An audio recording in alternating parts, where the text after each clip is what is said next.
Dans le but d'échanger sur la mise en œuvre du régime commercial simplifié RECO-SANSIG comme outil de facilitation du commerce transfrontalier dans la zone COMESA, le ministère du Commerce, de l'Industrie et du Tourisme, sur appui financier d'Alerte Internationale, a organisé ce mercredi 17 novembre 2021 un atelier y relatif. Selon Jérémy Banigwani Nzigo, secrétaire permanent au ministère du Commerce, le RECOS offre plusieurs avantages. La mise en œuvre de RECOS en tant qu'outil de simplification, d'amélioration et d'uniformisation du traitement des transactions pour le petit commerce permettra d'acquérir les meilleures pratiques du secteur à travers les associations des commerçants transfrontaliers de la région du COMESA. Ce régime offre certains avantages aux pays membres du COMESA en général et au Burundi en particulier.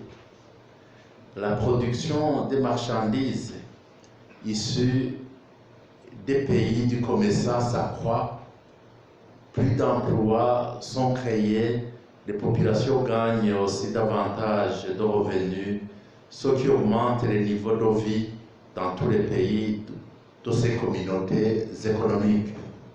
Lors de la réunion préparatoire pour la mise en œuvre du RECOS entre la RDC et le Burundi, tenue en date du 15 au 18 septembre 2021, les deux pays ont trouvé que le seuil de valeur applicable aux marchandises diffère. Pour le Burundi, la valeur est de $2,000 américains par lot et par tête, alors que pour la RDC, la valeur applicable est de $500 américains par semaine et par tête.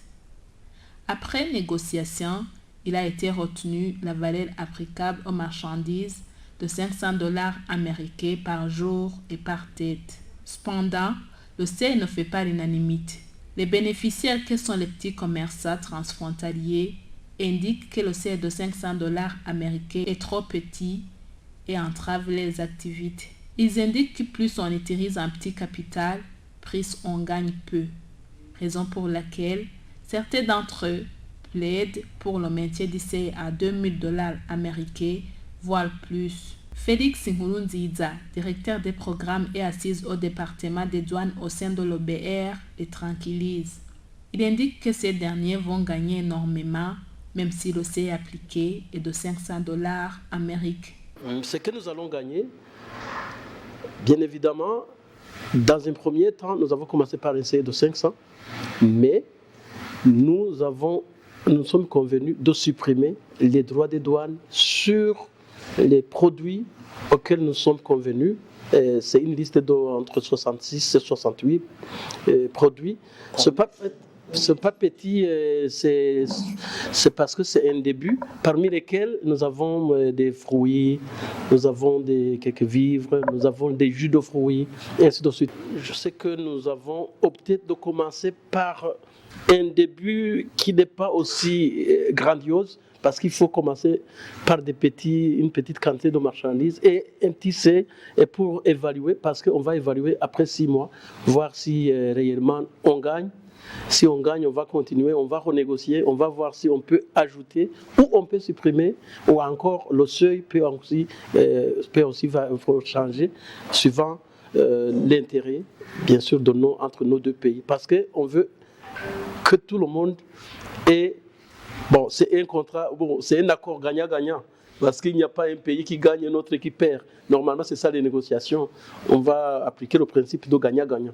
Narcisse Zihindura, coordinateur du programme Mupaka Shambaletu au sein d'Alerte Internationale au Rwanda, au Burundi et en RDC, précise qu'une fois le RECOS décroché, Alerte Internationale accompagnera les utilisateurs à mieux comprendre comment ils peuvent profiter de cet accord et les autorités burundaises à s'en approprier.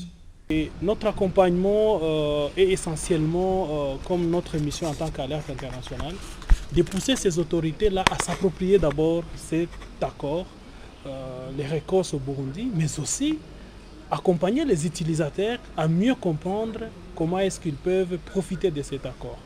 Et pour ce faire, il est question de former les petits commerçants transfrontaliers sur cette nouvelle législation, les sensibiliser à s'aligner sur des conditions exigées pour faire partie des bénéficiaires réels de ces récoltes, mais aussi travailler avec les gouvernements des deux pays pour voir quels sont les blocages dans la mise en œuvre qu'ils peuvent rencontrer et comment est-ce qu'ils se mettent ensemble, beaucoup plus les pousser à se mettre ensemble pour trouver des solutions applicables à ces problèmes. Signalons que 66 produits sont concernés par le RECOS pour la première phase.